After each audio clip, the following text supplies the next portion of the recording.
Tissue ব্যবহার করি, তবুও প্রসাব শেষে আবার 2-1 ফোঁটা বের হয়, কাপড়ে লাগে, এই অবস্থা আমার করণীয় কি? অনেকেরই এ রোগটা আছে ভাই, পেশাব করার পর 1 ফোঁটা 2 ফোঁটা অনেকক্ষণ পরে বের হয়।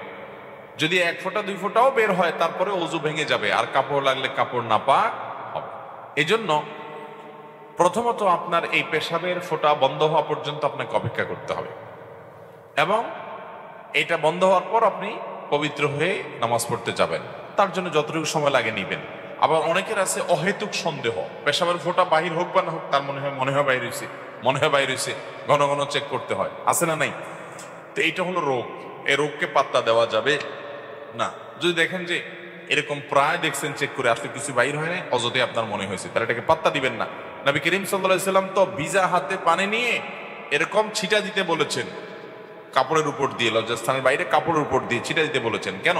যাতে করে ওই শয়তান আপনার মধ্যে ওয়াসওয়াসা ঢুকাতে না পারেন যে আপনার পেশাবের ফোঁটা বের হয়েছে, তাইলে এটা পেশাবের ফোঁটা কিনা। আপনি নিজে পানি ছিটা দিয়ে দিবেন, তাতে করে আপনার পেশাবের ফোঁটা এরকম কোনো সন্দেহ শয়তান সৃষ্টি করার সুযোগই পাবে না। তার মানে সন্দেহকে পাত্তা দেওয়া যাবে অহেতুক। হ্যাঁ, আপনি নিশ্চিত জানেন হ্যাঁ ভিজে গেছে, পড়ে গেছে, পেশাব বের হয়ে গেছে, তাহলে আপনি সেটা যে অংশ লেগে গেছে ওই অংশটা ধুয়ে ফেললেন এবং উজু করে নামাজ পড়লেন, নামাজ হয়ে যাবে। কারোর পেশাবের রোগ আছে, কিন্তু বেশিরভাগ ক্ষেত্রে এটা ওয়াসওয়াসাকে পাত্তা দেওয়া যাবে না।